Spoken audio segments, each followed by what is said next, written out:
thank you, Silver Talkies, for giving me this opportunity.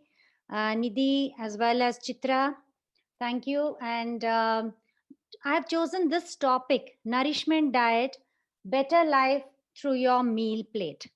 So hopefully this should benefit most of you all. So I chose this. I mean, every day we have a meal, and a meal plate is the one which should be so well planned that it gives enough nourishment to carry us out through the day. And now, especially with COVID scenario, we need to build up a lot of immunity as well. Plus, this is the meal plate that, if it's not well planned, can give you a lot of intolerances, indigestion, and bloating, gas issues, and less nutrient absorption. So, everything can be taken care of with our meal plate with a little more knowledge and awareness. So, so you are what you eat. This I'm sure you would have heard always. So, but I would say you are actually what you digest. It's only then we get the right amount of nutrients. So, generally, this meal plate, that is my plate for the day. So, this plate has been developed by ICMR, that is Indian Council of Medical Research and National Institute of Nutrition, Hyderabad. So, this is specific for Indians. So, this is a little for the younger adult, about 2000 calorie diet per day, and who's a little physically active as well. But what is the landmark over here? Can you see is half the plate is completely filled with different varieties of vegetables and fruits. This is for the entire day. Okay. So about 500 grams you're supposed to take, in which even 400 grams can be vegetables and just 100 grams of fruits. So, and if you can see the grains here, there's so many variety of grains. Okay, generally what we do, you may use rice or just wheat as a difference, but here you can see all are whole grains. Okay, most of them are ragi, even jowar, bajra, maize, all are whole grains. And only 15% of the plate is again proteins, which requires both, which is both veg and non-veg. Then you have the fat. The nuts and seeds also have both fat and oil. They are the invisible fat. The visible fat, you can see again in oils and fat, there is variety. It's not a single fat. I will explain the meal plate again. This is the raw ingredients. So now age appropriate nutrition. So what is myths and truths? We have so many myths thinking, what we are beginning to eat, we should continue eating in the same way. No. As we age, especially after 50, there is lot of less of absorption of nutrients happening. That's maybe because the cells produce less enzymes. Due to intolerances also this can happen. So what happens, so we need to only consume less calories, but not the nutrients have to be remain the same way. So every meal has to be nutrient dense meal. Yes, that is the truth. So, and meal frequency also. 4 meals per day is more than sufficient, wherein the tea and the coffee also is one of the meals. Then meal plate size. Yes, this is about 6 inch, isn't it? So 1 inch this side, 1 inch that side. 8 inch only is supposed to be the ideal meal plate size. And then the portion sizes, which I showed in that one, applies here as well. So this is the summary. It is a lot of numbers. Don't get confused. So how much of calories, protein, a heavy worker, sedentary worker, all the nutrients are distributed and explained for Indians, which I will be explaining slowly. So we all know that carbohydrate, proteins, and fats, they form the calories. Like you can get calories from here, but and there are nutrients as well, the micronutrients, the minerals and vitamins. But what I am going to do is, because we are giving more importance to intolerances, gas, bloating, I'm going to concentrate a little less on the nutrient part, and give more time for the intolerance and bloating, how to tackle those issues. This is just a brief overview, because if these are maintained well in a plate, well defined, so then that can reduce a lot of your intolerances as well. So carbohydrates, I'm sure you must have heard always, right? Carbs, don't take more carbs.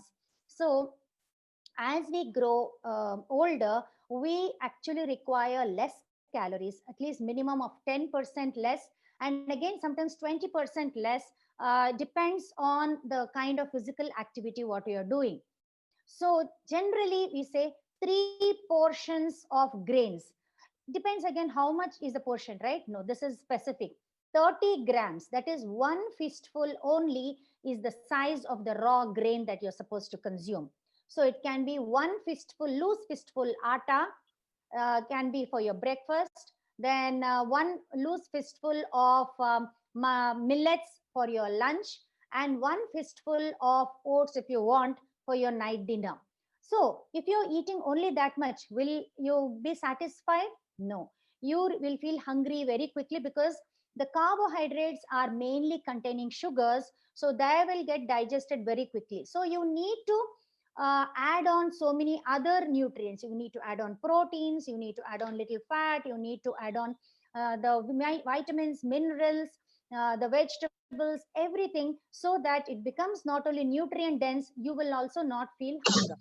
So diversity in grains is very important, and we are giving more emphasis on complex carbs, which are mainly vegetables and the whole grains. So you can see all the white bread, white rice, the the processed foods, the ready to eat cereals. All these are simple carbs which we should try to refrain, not much, but go more on complex carbs. Now you'll be wondering, already I'm having so much bloating. Now, if I eat all these veggies, how am I going to digest it? It will happen in the subsequent slices. I will explain about it. So now proteins, it's very important for 55 plus age group. So because, and the myth is that as you grow older, we require less proteins. No, actually there is a lot of muscle loss happening as we age. So we need to increase our proteins, and not only that, we need to start exercising a little more so that you build up your muscles, and for that also you require more proteins. And of course, the protective foods, their enzymes, the antibodies, everything, you require proteins for their formation. Then too little protein again may lead to weakness, fatigue, little poor immunity. And also cooking enhances the better quality of protein, so it's more digestible. So but there is different forms of cooking. The best form, I will explain about the cooking methods also. And WHO recommends mainly the plant-based diet.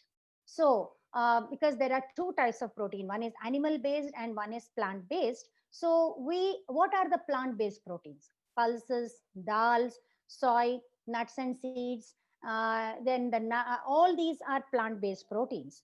So, what about animal foods? Milk and milk products are also animal foods. So, and lean meat, choose the lean meat. And what is the portion size? So it is the palm of the hand is just the portion size. One lemon sized chicken piece is about 50 grams. So 3 pieces will give you about 150 grams. And how much of proteins is it going to give you? So one lemon sized chicken piece will give you about 7 to 9 grams of protein. So 3 pieces will give you almost 27 grams of protein. So how much proteins do you think is required in a day? So about roughly for this age group, 50 grams is called estimated average requirement. The recommended dietary allowance, again, it has to be individualized, but barely keep it to about 50 grams. And if you say how to make up for this, suppose you take a glass of 150 ml milk, 100 ml and 150 ml milk, regular coffee cup, that will give you about 4.5 grams of protein. So then you're going to have your roti in the morning. So then one fistful is your cereal size. And then comes, you can add about 1 tablespoon of soya atta into it. So that will give you again 6 grams of protein. So then you want to take some nuts in the morning, soaked nuts. That will give you another 5 grams of protein, a fistful of nuts. Or if you take parts throughout the day, then you can have a little bit of til seeds and methi seeds roasted. You can make some almond powder, cashew powder, add it in your sabzi. One tablespoon, small here and there, but that will all give you 3 grams, 4 grams, because they are all protein dense. And then if you have a dal in the afternoon, about half a cup of dal, it will give you about 8 grams of protein. Then again in the evening, if you have a glass of milk, you will get your 4.5 grams. So almost you've reached up to 30 grams without your knowledge, 25 to 30 grams. And then again in your night dinner, you can have a little bit of oats with a little bit of nut powders. And then you will not believe, even coriander powder, cumin powder, all these seeds powders are protein rich, so which we don't give much importance to. So all this can make up your protein sources. And of course, animal protein if added, if you're an this, and your curd also has protein. So all these will make up your day's requirement of proteins. So, and always remember that for the proteins to get absorbed well, we require the vitamin B6 that will help in protein digestibility as well. So this is very important. You can either have no protein in your food even when the food actually has high protein. So the raw ingredient, how due to the methods of cooking. So if you may have a chicken piece or what you call vadas or your dosas, and if you're going to roast it very brown, so then most of the proteins, due to the browning of the food, you will not get it digestible.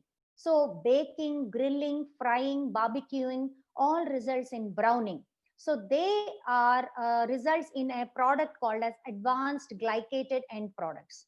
So even this is highest present in what you can call as processed foods, the foods that you store for a long time. Even cheese has very high amount of this. So you can say that, okay, I thought cheese had proteins, but it's really this one. You have to think how you're going to cook it. So the cooking method. So again, and boiling, pressure cooking or pan cooking, if you cook these kind of foods with little water, for example, egg, if you're going to make an omelette in a very high heat pan, or scramble it in a very high heat, then none of the protein will be available for digestion. But if you're going to have a boiled egg, or if you're going to have a poached egg, then all the proteins are intact. In fact, you get it becomes more bioavailable. In the same way, you're going to cook it with little water, then all your proteins are bioavailable. Even if you make it like a chicken curry or a fish curry, rather than deep frying the fish, there is no benefit of eating a high protein source can completely turn into a non-protein.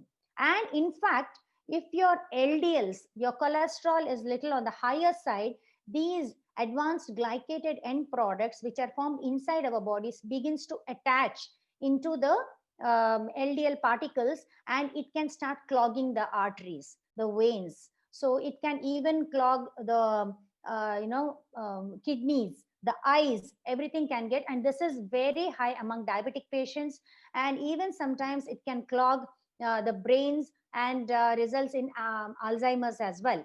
So how do you otherwise also reduce? If you marinate your meat with the lemon juice or vinegar, even while cooking you add vinegar, and then have lot of antioxidant foods, like you can have raw vegetables, cooked, slightly tossed vegetables. So they all are high in antioxidants, and they will reduce the age food formation.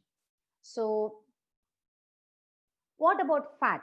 I'm sure that fat, you can't see it as either black or white. So then good fat, bad fat, fat to limit. Yeah, trans fat is totally out, which is all bakery products or deep fried foods, the mixtures, right, all the tasty food, right? I'm taking it out. So, but the omega-3 fats, the flax seeds oil, flax seeds, avocado, walnuts, sesame seeds, almonds, see, all these are again having good fat. But if you again roast those seeds and nuts a lot, so then you are in dry heat especially, See, the air fryer is now the most famous, right? But they can result in lot of aged foods. So, but if these are roasted in high flame, then again it will result in aged foods. So then these omega-3 fats actually are very good for body. It reduces the inflammation also. And when combined with mufa rich oils, that is like olive oil or mustard oil, they enhance the quality of omega-3 fat. Then comes the saturated fat. Of course, the butter, ghee, coconut oil, you can use about 1 2 teaspoons in a day. Then omega-6 rich oils. Must have heard about all the sunflower oils and all that. The corn oil, the GMO, that is a genetically modified food, that is soybean and corn oil, all these oils, they have a very low smoking point. So you cannot reheat the oils, of course. So even to use in the normal cooking, it is a little questionable. So if you use half a liter of oil per month for one person, then it is ideal. Don't go beyond that. That is, if you're a family of four, not more than 2 liters of oil, stick to that within the family. Maybe extra virgin olive oil, you can add on cold foods another 2 3 spoons extra. So comes water. Water is very important for this population 55 plus. So it is required for all the digestive juices, blood, enzymes, body fluids. A lot of people in this category start avoiding water because they're worried of excessive urination. Sometimes they don't keep a track of it. So then it can result in urinary infection and electrolyte imbalances. So, or I've seen the other way, swinging the other way, when they drink a lot of water in the morning, 1 liter of water compulsory.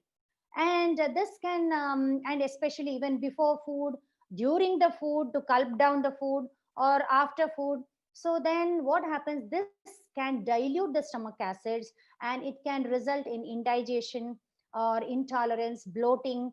So just be careful about this aspect. Generally about 60 kg weight, a person can take about 30 ml per kg body weight, so about 1800 ml, a bit little less than 2 liters, which also includes your tea, coffee, and green tea, whatever. So now coming to minerals. So because everybody's mind, the moment I say minerals, calcium will be of primary importance in this age group. So calcium, the bones are made up of calcium, and it requires vitamin D for good absorption. So if you don't have enough vitamin D, then absorption of calcium will not happen. A lot of people in this, especially ladies in this population, will be on calcium supplements. Please check whether you really require the supplements, because sometimes excessive calcium can lead to kidney stones. So then vitamin K2 and magnesium all are required for efficient calcium absorption. Vitamin K2, I will explain. If you have a very good gut bacteria, the gut health, so gastrointestinal tract health, then you can synthesize it in our own body. So when you come to think of bones, we always think of calcium, but always remember that magnesium, phosphorus, also these play a good part in the bone formation. So magnesium is required for all our muscles and nerves to work properly. And sorry, I forgot to mention that in the calcium sources, it need not be only that you have to drink your milk and milk products. So you get calcium from a lot of your green leafy vegetables. Till seeds are a very good source of calcium. Poppy seeds are good source of calcium. Your pulses are good sources of calcium. So magnesium also, again, you can see the green leaves over here. Seeds, pumpkin seeds are very good source of magnesium. And they for diabetics, especially if you take some magnesium, they help in maintenance of blood sugar, and it plays a role in our carbohydrate metabolism. So zinc, now with the COVID era, zinc has become very popular because that helps in maintaining our defense system. It helps in it has a role in cell division, cell growth, wound healing, and breakdown of carbohydrates. So its deficiency can result in loss of smell and taste and chronic inflammatory condition. So you can see the zinc source, and sometimes during diarrhea also the ORS formulations have zinc. So the zinc rich foods, again, you can see the seeds over here, the till seeds, the poppy seeds, the pulses, and some of the mushrooms. They all are quite a good rich source of zinc. Iron is very important mineral. So there are two types of iron, which is heme iron, which is found in the non-veg foods, and the non-heme iron, which is found in the vegetarian sources, especially the green leafy vegetables. But the non-heme iron, the vegetarian source iron, requires some amount of vitamin C for efficient absorption. So what does this vitamin C do? Vitamin C means, what are the food sources? It's lemon juice. But again, if you add it on a very hot, your green leafy vegetable curry, then it gets degraded. Beyond 40 degrees or to 60 degrees maximum, you will not have efficient vitamin C. Same guava, tomatoes, capsicum, all these are raw foods again. They are very good sources of for this one, and not to leave behind our amlas. So if you can just grate the amla every day and add on your little bit of salads, or add the amlas in your chutneys, so they can give you very good. And if you add a lot of coriander and pudina in your chutneys, you will get both the combinations perfectly. So then remember that excess copper can hinder absorption. I've seen quite a few elderly ladies always store, water in copper bottles, and if there is a crack in those copper bottles, excess copper can leach into water. And if they are not drunk and stored for 2-3 days continuously, or you have a copper vessels which are cracked in the bottom, so there again excess copper can leach out, and that can hinder iron absorption. So for heme iron, that is the non-veg iron, it is readily degraded and kept right. It can absorb easily. Again, excess iron, that is, if we take a lot of iron tablets, then they can again harm the good gut bacteria. So then comes, now we have finished. There are some more minerals, but I'll come to the vitamins as well. So there are two types of vitamins, that is the water soluble vitamin, the fat soluble vitamin. Yes, you need some form of fat for it to efficiently absorb. The vitamin A, D, E, and K are fat soluble, while the vitamin C, B complex, folic acid are the water soluble. Of course, our vitamin C as well. Yes, sorry. So vitamin A. So always you'll remember the orange colored, the colorful, the green colored, all the bright colored food are very rich in vitamin C, vitamin A. So they are required for eyes, of course, everybody knows. Then for the skin surface, to prevent infection, and it is a powerful antioxidant. Remember the age foods. If at all you have cooked that way, then this is where you have to do a lot of damage control. So next comes your B complex. So these are, remember, water soluble vitamins. So if you cook all these foods in a little excess water and you throw away the water, your B complex is gone. So just remember over that. Suppose you want to now enhance the B complex vitamins, you take some small amount of pulses, sprout them. So you get very efficient B complex, and also use this one, cook it well, so that you get both there. You get the B complexes as well as you get your proteins also. So, and remember about B12. There is something about B12. B12 is present only in animal sources, animal foods. But if you don't chew them well enough, if you're just going to gulp down the milk, so then it has to mix up with the saliva, which has releases a special glycoprotein. So that will help in better tolerance of the B12 in your acidic stomach. Otherwise, they will not get absorbed. They are just going to go waste. So this is very important as a B12. So this is one slide. There is B5 pyridoxine rich foods. Why I have shown this particular slide is, you can see the avocados. They are laden with vitamin C, vitamin K, potassium, folate, copper, etc. So each food, if you select it as a nutrient dense food, so they are not single nutrient rich food. They have all the other kind of nutrients along with it. So that is the way of nature's balance to give us the best amount of nutrients if it is combined in the right proportion.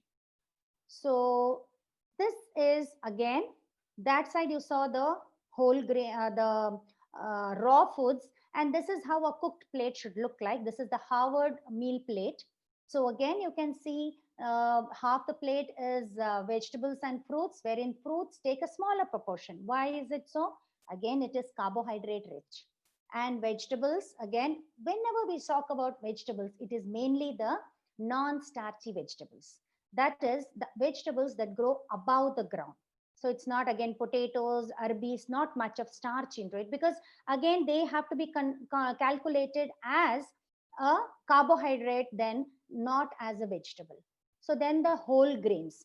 The whole grains is only quarter of the plate. Again, we had seen that. And then comes the healthy proteins. So what is a healthy protein? A healthy protein is a protein of high biological value. Okay, we do get proteins when we eat even rice also, but or if you take some other sources of simple vegetables, but that is not the correct protein source that we are going to see. We need a high biological value of protein, which includes milk or your sprouts, your dals, poultry, all these things. Okay, but in proper proportions. So also water is important, healthy oils are important. So this is a perfect meal plate. I will show you.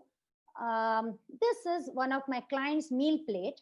So this is the right proportion. You can see one quarter is rice, that is the brown rice, and then comes one portion of dal and two portions of vegetables. One is raw and one is cooked. So suppose 55 plus category people, some of them have denture issues or teeth issues, are not able to chew them. You can always blend them, blend the thing, but no, it's not only the juice that you need to take. You have to take it with the pulp. Chew well. Then after that, take your time. Don't gulp down the food. Take your time, chew well. Then you will be able to have raw vegetables as well. This is the non-veg plate you can see here. So again, there is some salad. Then there is some rice. There's some non-veg thing, but they have not forgotten the vegetable just because non-veg was there. That is very important for you. So if at all it's not cooked in the right way, then you can see the moisture over here. So it has been cooked in the right way. So it's not the dry heat method, but still important that you have some vegetables along with your non-veg meals as well. So now what we are seeing here in this slide, we are seeing that there are a lot of bacteria inside our own body. Actually, their proportion is more, that is than our own DNA or genes. So what is this bacteria doing inside our body? So bacteria, the moment we think about some bacteria, we always think there is something bad about it, right? So suppose you eat food from outside and you come home with a bad stomach infection. But if you have good bacteria in your gastrointestinal tract, so they will help overpower the bad bacteria, and they will not allow the infection to prolong for too long. So these bacteria are good for our own body, and they have a symbiotic relationship with our body. So they are mainly present in our gastrointestinal tract, and they help also in our immune function. So some of the good bacteria you must have heard about: lactobacilli, bifidobacteria. So bad bacteria sometimes, if they are there for a longer time, they can cause even post-surgical infections, etc.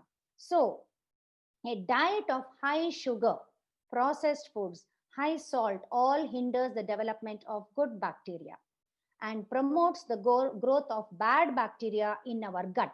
Gut means our gastrointestinal tract, especially the small intestine and the large intestine.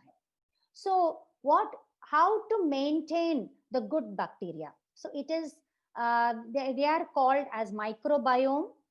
So, our gut health depends on this microbiome, and it is our inner garden. So how we grow our garden with great care. We don't want the weeds. We take out the weeds. We grow some fertilizers. We put some fertilizers. We water it. We give them the right kind of food, that is a fertilizer and water. So all that is required for us also to nurture our good gut bacteria so that they are beneficial to us.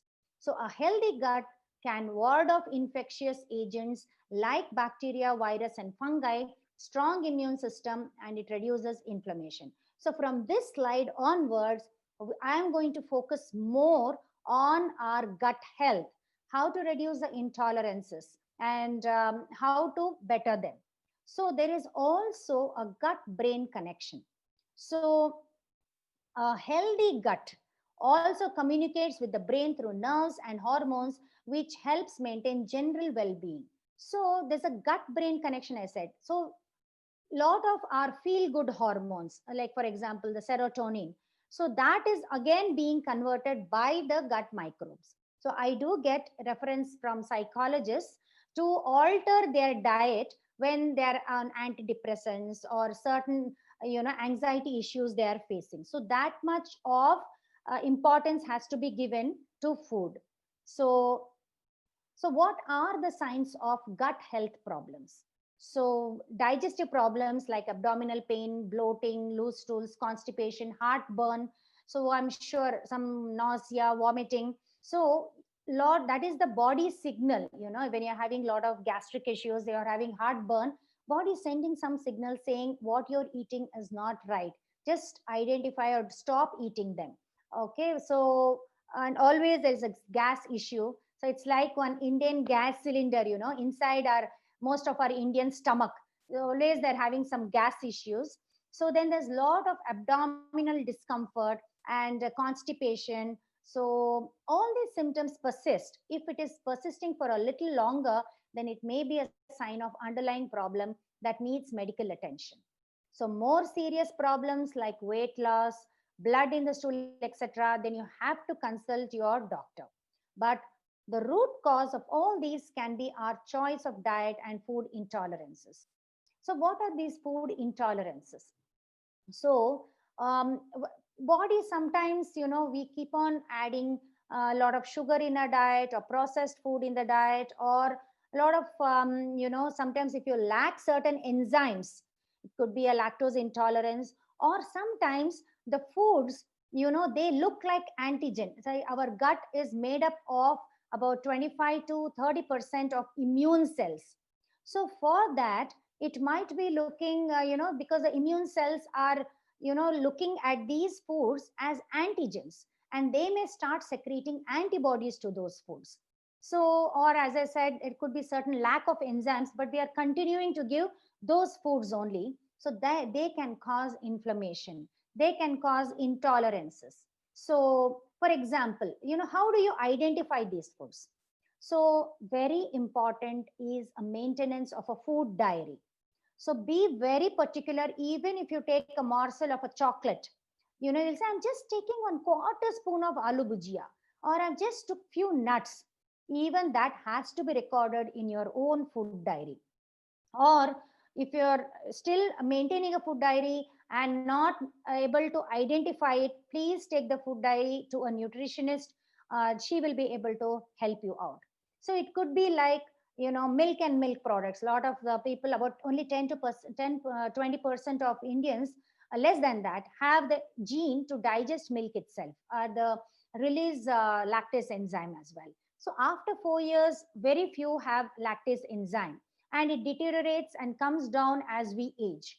So milk and milk products is not very essential. As I showed you in the slide, you can get your calcium from other sources as well. So if you continue giving milk and milk products, definitely gas and bloating to such persons, definitely it will result in gas and bloating. And wheat, that is the gluten and non-gluten sensitivity. Gluten is the sticky part in the wheat.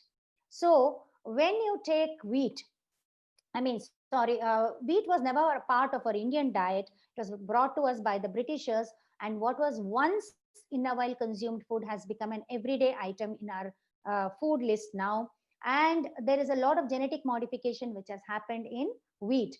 It was a haploid grain, then become diploid, tetraploid, and hexaploid. So the gluten has become more and more sticky.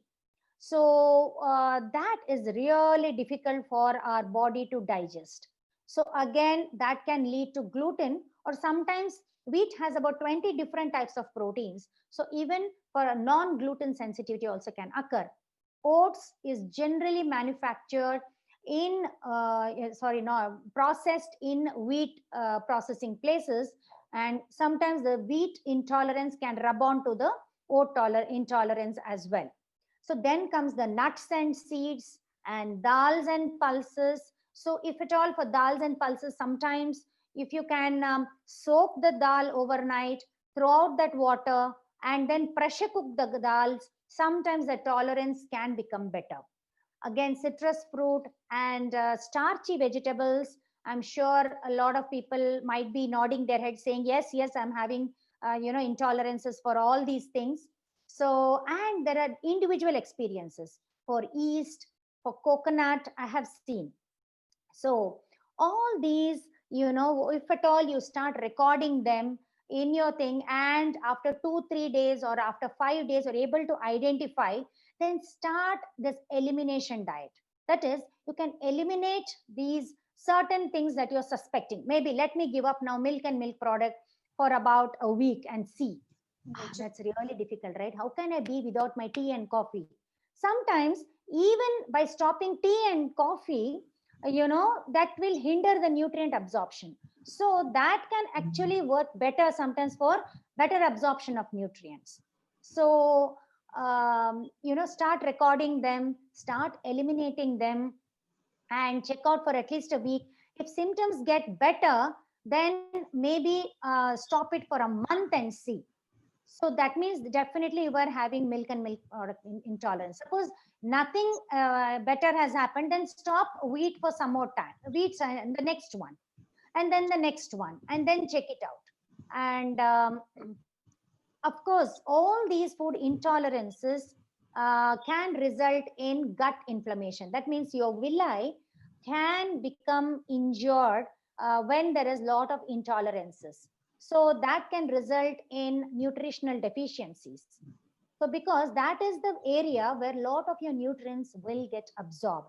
And if they are injured because of food intolerances, the release of antibodies and all that thing happening over there, this injury sometimes can lead to little bit of blister like things. Sometimes the villi can atrophy, or then what happens when the nutrients are getting absorbed, because the blisters have become little bigger, some non nutrient foods or parasites, pathogens, all these things, fungi can enter the bloodstream, and that can release to even more intolerances. So some disease conditions, for example, they can result in unwanted growth of bad bacteria. For example, in diabetics, the food has to go or travel at a particular time inside the intestine. We call that as a transit time. So, due to diabetes, sometimes the muscles will be quite weak. So, it may not, the food eaten may not be able to travel fast. Sometimes this is what a high sugar diet does, or a simple carb diet. We take a big carb diet, a big load, then high sugars reduces the motility, gut motility. It travels very slowly, and they can result, when it travels quite slowly than expected, it can result in overgrowth of bad bacteria. We call this as SIBO, that is small intestinal bacterial overgrowth. So it can lead to yeast infection, fungal infection, so many other issues. So, or it may travel very fast, so that there is hardly any nutrient absorption. It's happening even if you're eating a well balanced nutrient diet.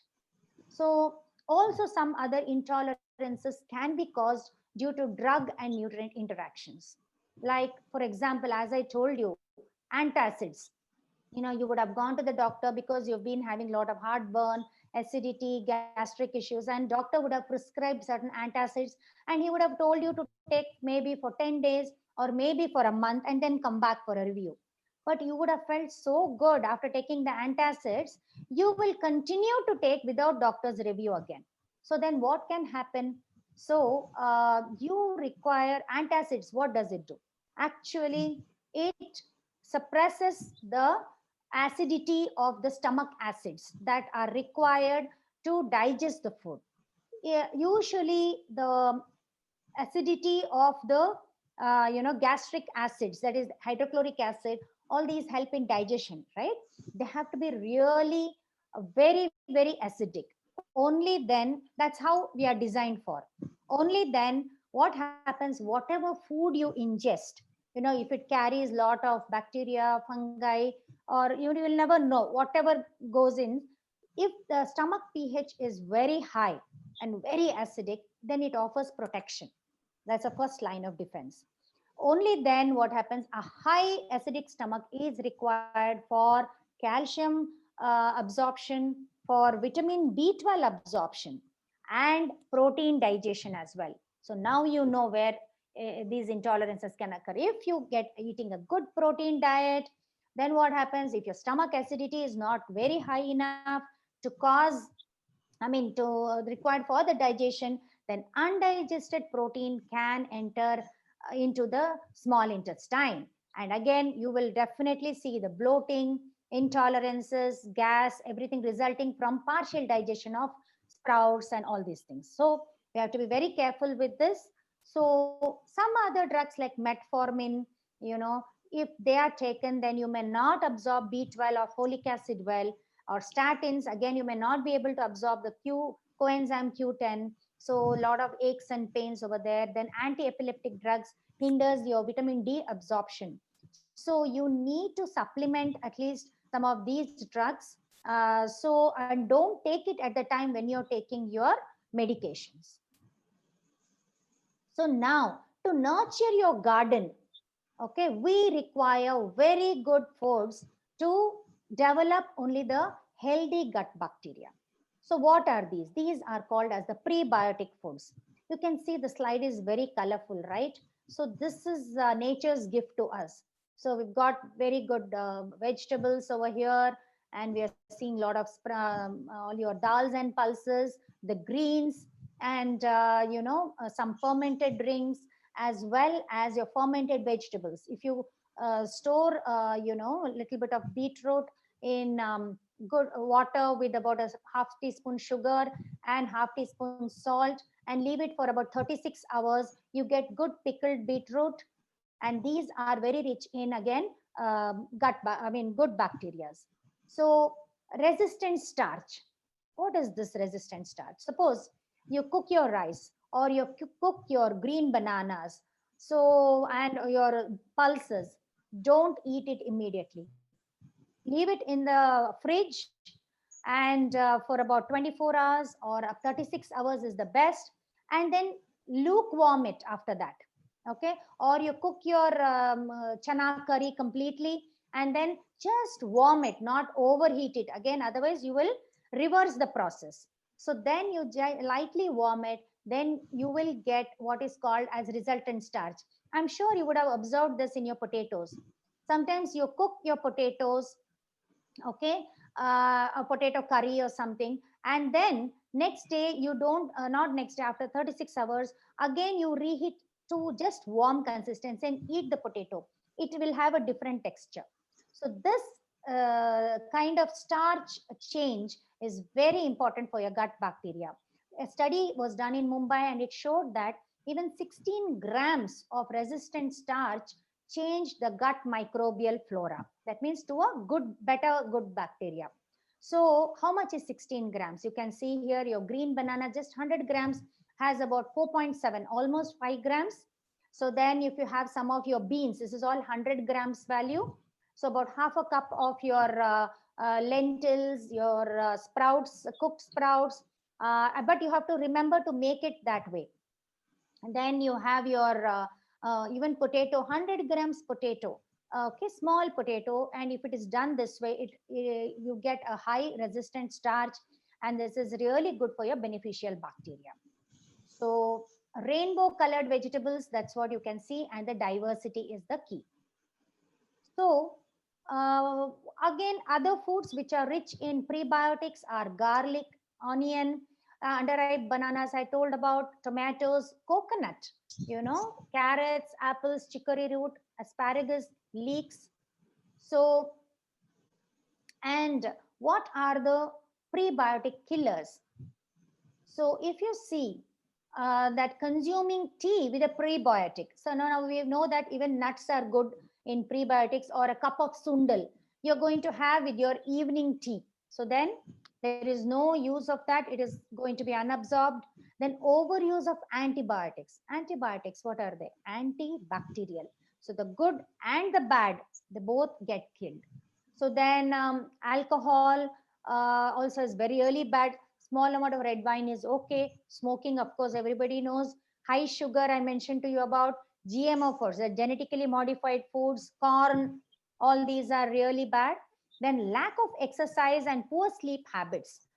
How are these, related to gut bacteria? Yes, we need to move all the time. Good exercise that will stimulate the gut bacteria. Also, sleep. At least 7 to 8 hours of sleep is required when the sleep hormone begins to trigger in. So about 7 p.m. That starts peaking by 9 to 10 p.m. So that is the time we are all on our WhatsApp, right? Catching up on a lot of serials or WhatsApp. No, that is the time you need to take a book and go to bed to sleep. So, and then in the morning, by about 6 o'clock, your melatonins completely go down, which is a sleep hormone. So that is the time you need to get up.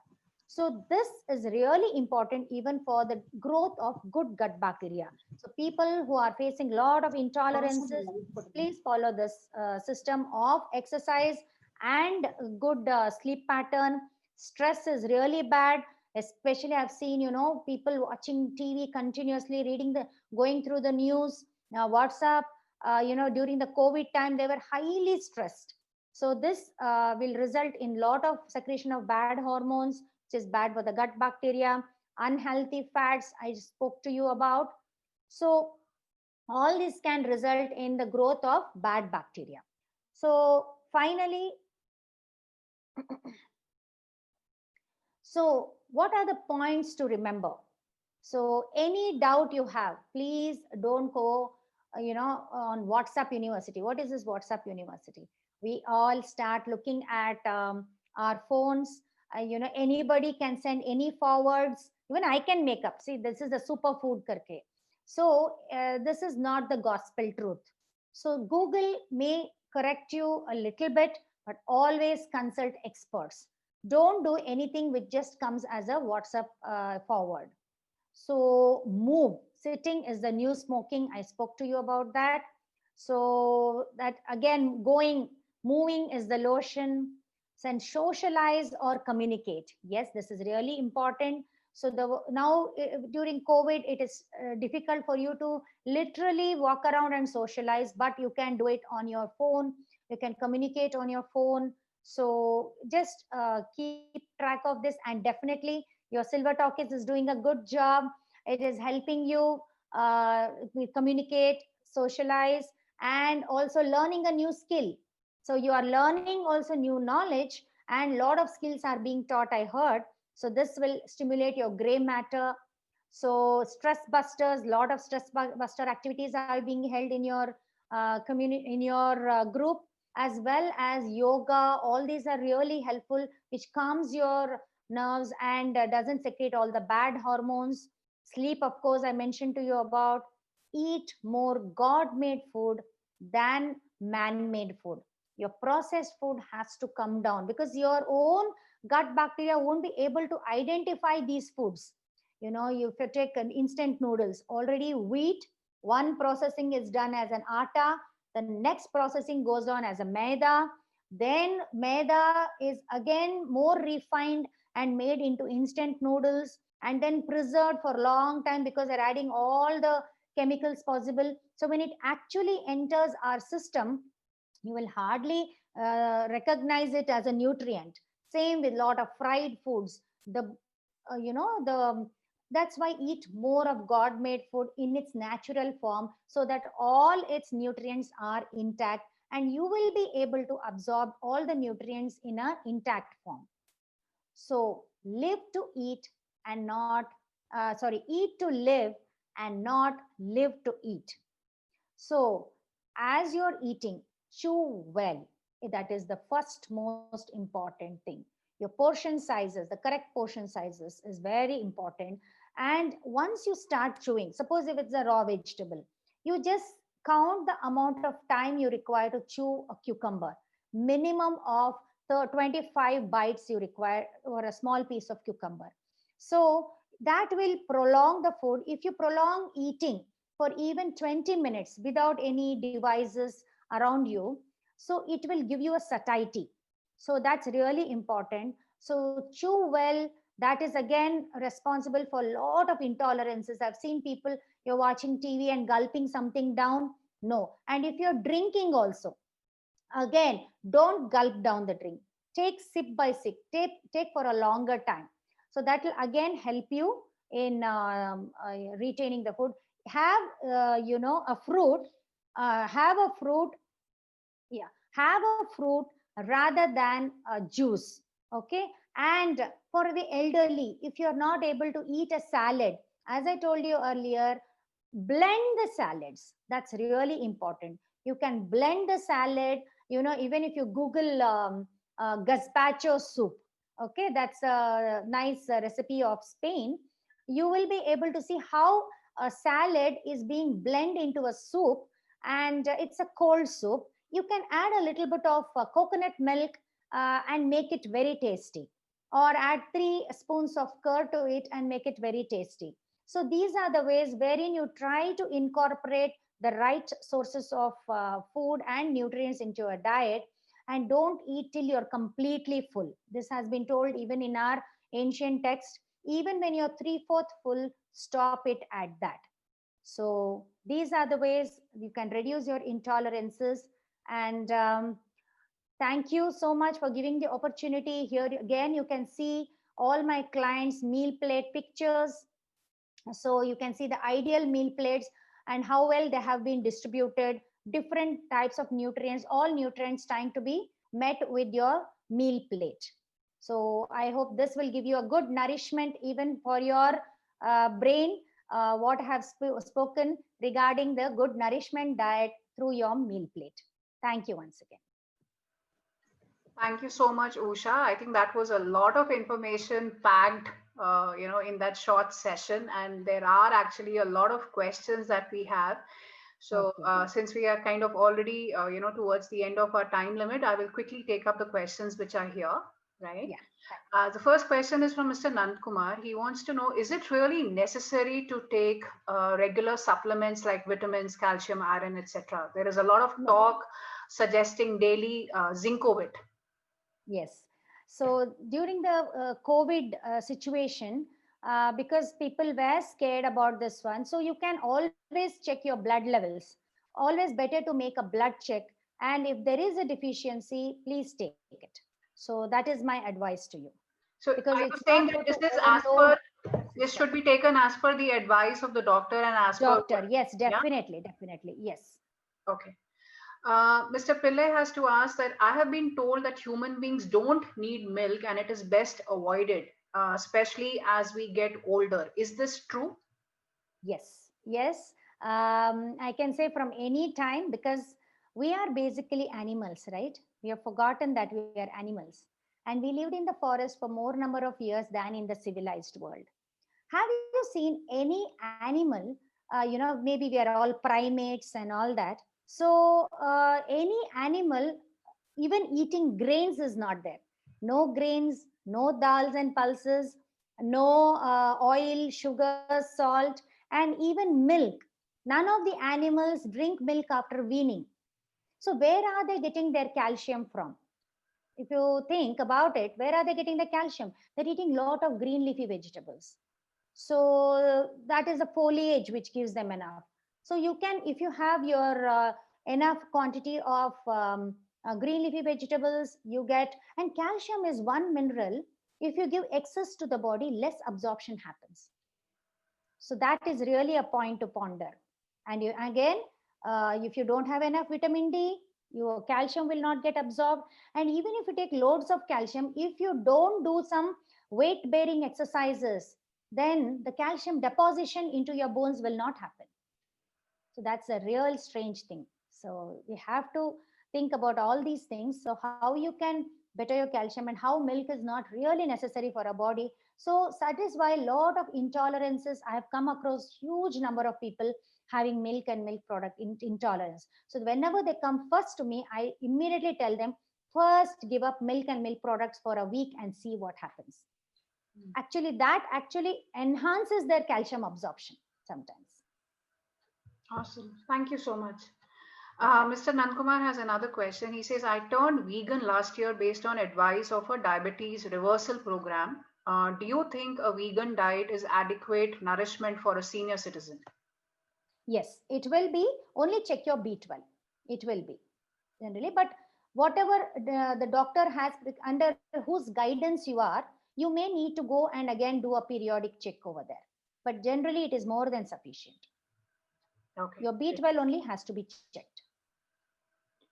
Mr. Bulchan wants to know what is the difference between nourishment diet and healthy diet? Yes. So nourishing. What is nourish? Nourish is give the body all the nourishment it requires, right? So it is mainly, healthy diet. I don't know. It can be, if you are a diabetic, also you need a healthy diet. If you are having cholesterol, also you need a healthy diet. But here we are going to make your diet very nutrient dense and nourishing. It's almost the same, but we have given an extra boost to nutrients over here. Okay. He also has another question asking, what is the role of metabolism, for good health? Diet, I think we have covered. So what is the role of metabolism? Yes. So if you think about metabolisms happens inside our body also, the carbohydrate metabolism, the protein metabolism and all that. If you think about BMR, the basal metabolic rate, so that is different. That is, basal metabolic rate is the sum total of the reactions happening inside our body. So whenever a person gets thyroid, they say that the BMR comes down. They become a bit slow. So all the sum total reactions happening in the body itself starts going lower as we age. So to prevent this, what you need to do? We need to exercise, we need to build up our muscle mass. All these things are required to increase our metabolism. So if you have more muscle mass in your body, even when you're sitting, you burn more calories when compared to a normal person who doesn't exercise. So, and then there are so many different types of foods also. Through thermic effect of food also, you can increase the calorie burn. But the metabolic processes, as I told you, the metabolism itself can be increased by increasing your muscle mass by exercising. So I think you're talking about the weight training and the resistance training is very important. Resistance training is very important. So check with your guide, doctor before you start with, and don't start, heavily. We call this as exercise snacking. Snacking is very important. So every 1 hour, I told you, you keep moving, right? So keep doing small exercises for 5 minutes. You can get a lot of YouTube videos also, but go to the expert. 5 minutes, you can do a small, just rolling your hands, lifting your hands. Then you have this 1 liter water bottle. Start moving it for a minute. These are the ways in which you can increase your muscle mass as well. Then again, you get those TheraBand loops, TheraBands. You can put your loops around your legs for senior citizens, especially. And when they're watching TVs, just move their legs. So thereby you're strengthening your thigh muscles as well. So all these are really important.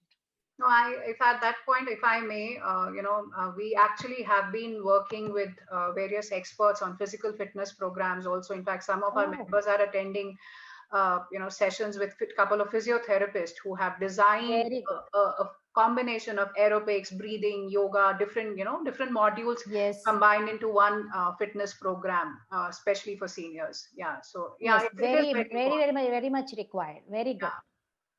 Okay, Dr. Laura Nayak wants to know, is raw coconut oil bad for cholesterol? Does raw coconut oil help improve memory? And how much is safe to use daily? Yes. So it always remember coconut oil is still a saturated fat. But as I told you, any animal, all plant products, these are all plant products, right? They do not have cholesterol at all. Only the animal products have direct cholesterol. Like if you say milk, ghee, these are also animal products. So then you say all the meat, not only milk, curd also, and then you see all the cheese, the cream, all these have cholesterol in them. The paneer, and then the animal products, of course, the proper animal products like your meat, your red meat is really high in this one cholesterol. Then lean meat is much lesser. So all these things are having direct but if you take your carbohydrates more, we know that excess carbohydrates can get converted to cholesterol, right? Like you take more amount of rice and very little vegetables, so that can get converted to fat. It depends. Most of the time it can turn into triglycerides.